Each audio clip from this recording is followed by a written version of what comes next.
नमस्कार। मेरे चैनल में आप सभी का बेहद स्वागत है।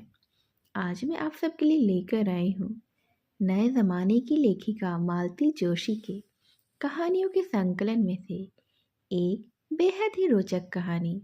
कहानी का शीर्षक है हर ख्वाहिश पर दम निकले। इसे सुनने से पहले आप मेरे चैनल को लाइक और सब्सक्राइब कर दीजिए। तो चलिए आइए शुरू करते हैं ये बेहद ही रोचक और दिलचस्प कहानी। मगर जब कहने पर आए हो तो समझ में ही नहीं आता कि अपने अधूरे अरमानों की दास्तान कहाँ से शुरू करूं, क्योंकि हर दिन का आगाज आज सुबह से होता है। मैं भी अपने अफसाने की शुरुआत सुबह से ही कर रही हूँ। सुबह जिसे लेकर कवि और शायरों ने न जाने क्या क्या लिख रखा है, लेकिन शहरी जीवन की सुबह केवल अखबारों में ही सिमट कर रह गई है। अखबार हम लोग भी तो खरीदते हैं, क्योंकि दुनिया के हालचाल की खबर ले सकें। चार आदमी के बीच में बड़ों की तरह मुंह सील के न बैठे रहें। दुनिया जानती है कि अखबार पढ़ने का मौजूद समय सुबह ही तो होता है, एक भरे पूरे दिन की अगवानी के लिए। लेकिन हमारी बदकिस्मती देखिए, अखबार ने जैसे 10 से पहले नीचे ना उतरने की कसम खा रखी है। 10 बजे ऊपर वाले शर्मा जी चश्मे के शीशे को धोती के छोर से पोंछते हुए अखबार लेकर नीचे उतरते हैं, और हम शहरी तहजीब वाले हंसते हुए अखबार ले लेते हैं और बात आई गई हो जाती है। अब बताइए, 10 बजे किस शरीफ आदमी या औरत के पास अखबार के लिए वक्त होता है? घड़ी की सुई से होड़ करते रहते हैं। मैं तो भला दिन में थोड़ा पढ़ भी लेती हूँ, पर मेरे पति देव शाम को दिन भर की आपाधापी से इतने थक जाते हैं कि दुनिया तो दूर, घर का भी हाल कहूँ तो काटने को दौड़ते हैं। राजा के बगीचे से सोने के सेब चोरी हो जाते थे, यह कहानी तो सबने सुनी होगी। कहानी के चोर की तरह हमें भी अखबार के आने का पता ही नहीं चलता। कई बार अलार्म लगाकर नींद भी खराब की, पर पता नहीं कैसे अखबार ऊपर ही पहुंच जाता था। वैसे दुनिया जहान के हालचाल जानने का एक और नायाब तरीका आज हम लोगों के पास है, और वह है रेडियो। आपको जानकर खुशी होगी कि हमारे पास और हमारे पड़ोसियों के पास भी रेडियो है। यह सिर्फ हमारे सितारों का कसूर है कि हम उसे सुनने से मरहूम हो जाते हैं, क्योंकि जिस समय दाई और वाले चोपड़ा साहब न्यूज़ सुनते हैं, उनके बच्चे हमारे यहाँ फरमाइशी नगमे सुनने के लिए जम जाते हैं, और उनकी भी दाद देनी पड़ती है। चोपड़ा साहब की हिंदी, अंग्रेज़ी, उर्दू सभी बुलेटिन सुनते हैं। गोया उन्हें अंदेशा रहता है कि इतनी देर में कहीं ना कहीं इंकलाब या सैलाब तो आ ही गया होगा। हफ्तों के इंतज़ारी के बाद कोई पसंदीदा ड्रामा रेडियो पर आने को होता है। हम लोग जल्दी से खा पीकर ड्राइंग रूम में इकट्ठे हो जाते हैं। उसी समय सामने वाले मोदक जी की श्रीमती दरवाजे पर आकर खड़ी हो जाती है। बदकिस्मती से वे संगीत सीखती हैं। उनके उस्ताद जी उसी दिन रेडियो पर गाने वाले होते हैं। मोदक जी का घराना औरंगजेब होने के कारण उन्हें हमारी याद आ जाती है। एक ही ढर्रे पर चलने वाली मिडिल क्लास की ज़िंदगी में रंग भरती हैं चिट्ठियाँ। मेरे यहाँ भी आती हैं, जिसमें आमतौर पर खर्चे की तंगी, तबीयत की नासाजी या नई पीढ़ी की बेहदगियों का जिक्र रहता है। पर कभी कभी कोई गैर मामूली खत भी होता है, कभी कोई खुशखबरी भी होती है।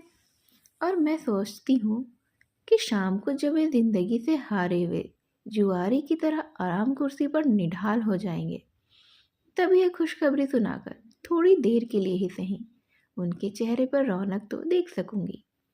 कोई चिट्ठी गमगीन भी होती है। सोचती हूँ खाने पीने से छुट्टी पाकर रात को धीरे से कहूँगी, जिससे हादसा कम से कम महसूस हो। भला हो इन पड़ोसियों का, वे मुझे इस तरह से कभी सुनाने ही नहीं देते। उनका सेंसर बोर्ड बड़ा ही तगड़ा होता है। जिस समय बच्चों के पापा दुनिया भर के बिजी चेहरे पर उड़कर घर में दाखिल होते हैं, उन्हें यह ताज़ा खबर सुना दी जाती है। उस समय वे गम या खुशी के दायरे से इतने ऊपर होते हैं कि एक खास दिन, एक खास खबर बेमानी होकर रह जाता है। चिट्ठियाँ ही नहीं, इस घर में आने वाले इंसान भी तो सेंसर होते हैं।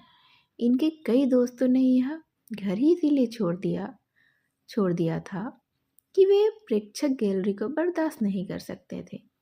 मेरी तमन्नाओं का सबसे दर्दनाक खासियत तब होता है जब हम कोई पिक्चर देखने जाते हैं। कोशिश हम लोग अपना प्रोग्राम चुपचाप ही बनाते हैं, नहीं तो हमारे पड़ोसी अमुक फिल्म वाहियात है, अमुक लचर है, अमुक ज़रूर देखिएगा जैसे सुझावों की झड़ी सी लगा देते हैं।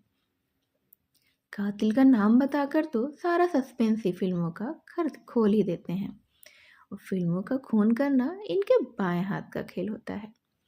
सामाजिक फिल्मों की कहानी भी में एक्टिंग करके बाज नहीं आते, पर मुझे दोनों वक्त की रोटी सेकते देखकर, दूध वाले से दूध ज़्यादा लेते देखकर पड़ोसी मेरे प्रोग्राम को भाप ही जाते हैं। फिर बच्चे हैं जो पापा को मम्मी की साड़ी पर प्रेस करते देख लेते हैं और सारे पास पड़ोस पर यह खुशखबरी फैलाकर आ जाते हैं। पड़ोसियों के सुझाव और बच्चों से दामन छुड़ाकर हम जैसे तैसे सड़क पर आ ही जाते हैं। तब भी बात नहीं बनती है। रास्ते भर बहस करते हुए हम सिनेमा हॉल में दाखिल होते हैं। बहस का विषय पिक्चर का चुनाव ही होता है और बदकिस्मती से मैं कोई नाम सजेस्ट कर देती हूँ। सिनेमा देखते वक्त पूरा समय मेरा ध्यान हीरोइन के जोड़ों की ओर ही रहता है। राजू को हीरो के स्वेटर की तलाश होती है, जिसकी तारीफ गजोधर रोज करता है। जिस समय हॉस्पिटल पर्दे पर आता है, मेरा जी करता है राजू की आंखों पर हाथ रख दूं। 3 घंटे बाद बाहर निकलते ही बरस पड़ते हैं। वाह क्या चॉइस थी तुम्हारी। और मैं चुप करके रह जाती हूँ, क्योंकि चॉइस मेरी नहीं, मिसेस मोदक की होती है। हम लोग तो सिर लटकाए घर आते हैं। घर के बाहर से ही शुरू हो जाती हैं। कौन सी पिक्चर देखी, कैसी देखी, गाना कैसा था, हीरो कितना मॉडर्न था, इसका एंड ऐसा भी हो सकता था ना। ये अंदर से चीखते हैं। मैंने कहा, ज़रा घड़ी देखो। भीड़ छड़ जाती है और मैं सहमी से अंदर आ जाती हूँ। स्टोव पर खाना गर्म करके सबको आवाज़ देती हूँ। हम लोग चुपचाप सर झुकाकर अब खाना खाने लगते हैं। एक पिक्चर एंजॉय करने की हसरत दिल में अभी भी मेरी बाकी है। अभी आप मालती जोशी की लिखी कहानी ही तो सुन रहे थे। यह कहानी थी हर ख्वाहिश पर दम निकले, जिसमें एक मिडिल क्लास की हर ख्वाहिश किस तरह से कभी छूटती जाती है, कभी सिर्फ पूरे होने की आस में ही ज़िंदगी आगे बढ़ते रहती है। ऐसी ही कहानियों को सुनने के लिए मेरे चैनल को लाइक और सब्सक्राइब कर दीजिए। मैं ऐसी ही और कहानियों के साथ आपसे फिर से मिलने आऊँगी। तब तक के लिए नमस्कार।